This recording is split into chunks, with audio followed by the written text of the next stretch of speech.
Hello மக்களே, சிறகடிக்க ஆசையில் நீங்கள் என்ன ஆச்சு தெரியுமா? சீக்கிரமாக வாங்க, ஃபுல் எபிசோடையும் பார்க்கலாம்.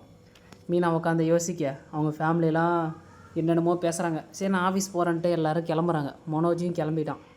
நீங்கள் கோட்டு சூட்லாம் போடக்கூடாதுன்னு அவங்க அப்பா அட்வைஸ் பண்ணுறாரு. அதேமாரி நான் போட்டு தான் போவேன் அப்படின்னும் போது வாக்குவாதம் ஆகுது. மனோஜ் வாங்க நம்ம போகலான்ட்டு ரோகிணி கூப்பிட்டு போகிறாங்க.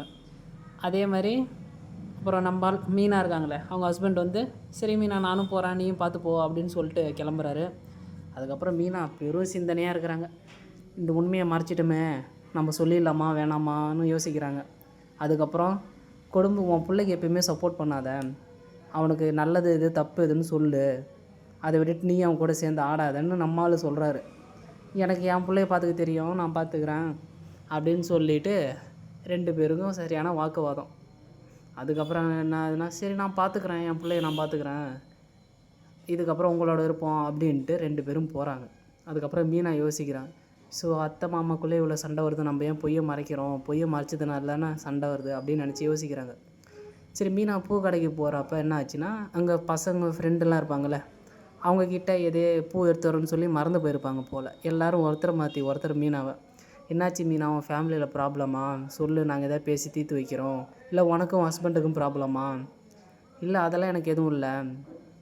அப்புறமா மீனா வந்து ஒருத்தவங்கள காசு வாங்கியிருந்தாங்க, இவங்கள்ட்ட தரதுக்கு மாற்றி கொடுக்குறப்ப, மீனா நீ எப்பயுமே நம்ம கேங்கில் நீ கரெக்டாக இருப்பியே, ஏன் என்னாச்சு இப்படி இருக்க, நீ என்கிட்ட சொல்லுன்னு எல்லாம் கேட்குறாங்க. ஆனால் மீனா அதெல்லாம் ஒன்றுமே இல்லை, வீட்டில் கொஞ்சம் சின்னதாக ப்ராப்ளம் அப்படி இப்படின்னு சொல்லி சமாளிக்கிறாங்க. சரி, நான் உங்கள்கிட்ட பூ கேட்டேனே 15 முழம் என்னாச்சு, 15 முழம் பூ கேட்டால் இவங்க சாமந்தி எடுத்துகிட்டு வந்து கொடுத்தோன்னே ஷாக் ஆகிட்டாங்க. கஸ்டமர்கிட்ட நான் என்ன பதில் சொல்லுவேன்னு, அக்கா நான் உங்கள் பூவை நான் 15 கொஞ்சம் நேரத்தில் கட்டி எடுத்துகிட்டு வந்து கொடுத்துட்றேன், அதுக்கப்புறம் நீங்கள் இந்தாங்க பிடிங்கன்ட்டு மீனா என்ன பண்ணுறாங்கன்னா வண்டி எடுத்துகிட்டு கிளம்புறாங்க.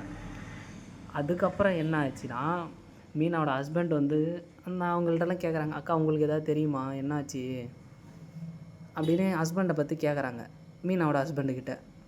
ஆனால் அவங்க சொல்கிறாங்க, இல்லைப்பா எங்ககிட்ட எதுவும் சொல்லக்கா அப்படின்னு அவங்க சொல்ல. சரிங்க, நானும் என்ன பண்ணுறதுன்னு தெரில, எனக்கும் சொல்ல மாட்றாங்க. மீதி எபிசோடை பார்க்கணும்.